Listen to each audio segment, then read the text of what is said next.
Halo semua, perkenalkan nama saya Made Pramita Dwi Ardiantini, absen 28 dari kelas 10 IPA 5. Jadi pada video kali ini aku ingin membahas tentang salah satu bagian dari mata pelajaran biologi, yaitu tentang klasifikasi makhluk hidup.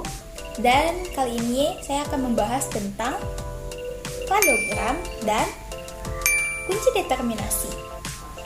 Yuk, langsung aja kita lihat pembahasan materi berikut ini.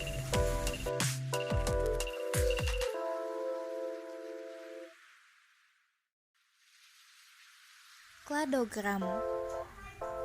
Menurut asal katanya, istilah kladogram berasal dari kata Yunani yaitu klados yang berarti cabang dan grama yang berarti karakter.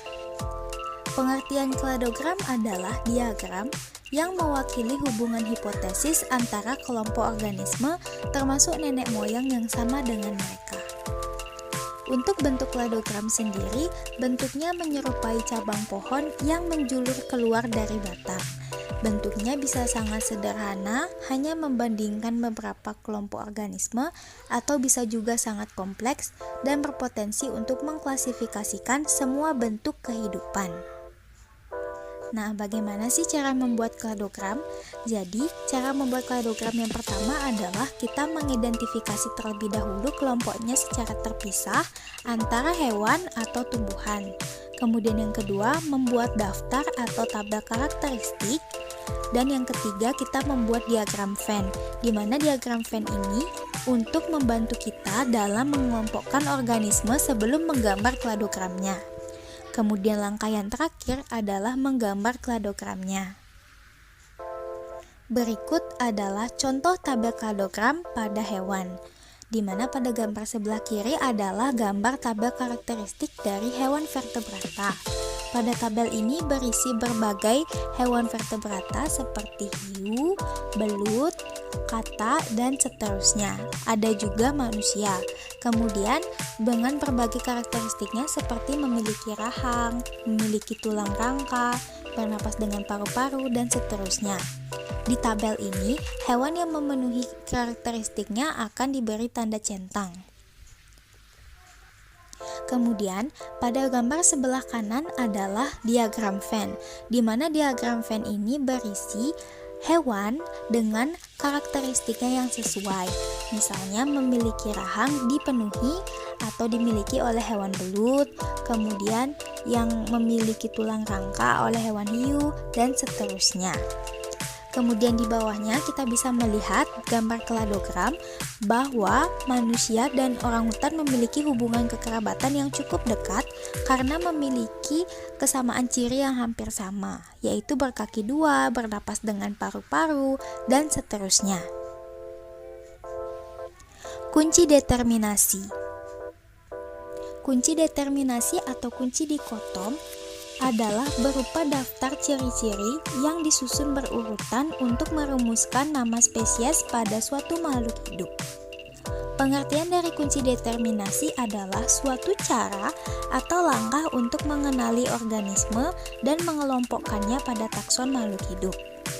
Nah, siapa sih pencetus kunci determinasi? Jadi, pencetus kunci determinasi pertama kali adalah Carolus Linnaeus. Tetapi, kunci ini pernah digunakan oleh Lamarck yang lebih modern pada tahun 1778 untuk sebuah identifikasi. Kemudian, manfaat dari kunci determinasi adalah digunakan untuk menentukan makhluk hidup ke dalam kelompok-kelompok berdasarkan kesamaan cirinya. Kemudian, tujuan dari kunci determinasi adalah untuk mendapatkan suatu spesies sespesifik mungkin dan tepat sasaran. Proses pembuatan kunci determinasi adalah satu, kuncinya harus dikotom atau berlawanan sehingga ada bagian yang diterima dan ditolak. Kemudian yang kedua, ciri yang dimasukkan mudah diamati. Yang ketiga, deskripsi karakter dengan istilah umum. Yang keempat, menggunakan kalimat sesingkat mungkin. Yang kelima, setiap kupletnya diberi nomor. Yang keenam, kata pertama dari setiap pernyataan dalam satu kuplet harus identik.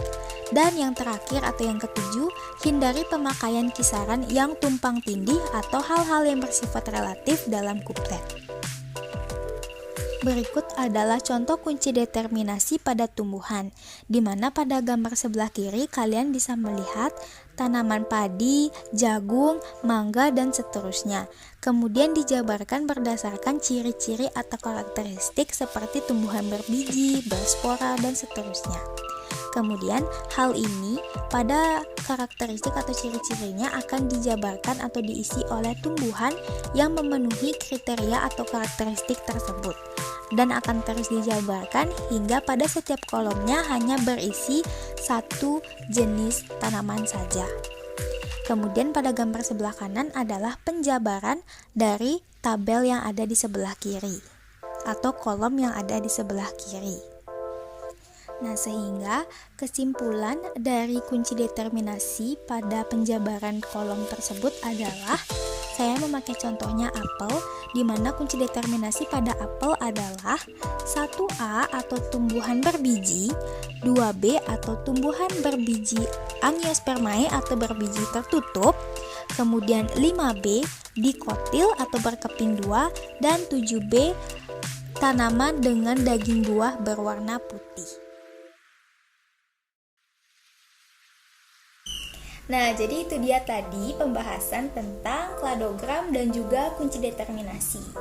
Jadi sekian aja dulu videonya ya. Saya mohon maaf apabila ada kesalahan kata. Terima kasih semuanya. Oh ya, jangan lupa juga untuk like video ini ya. Terima kasih. Dadah.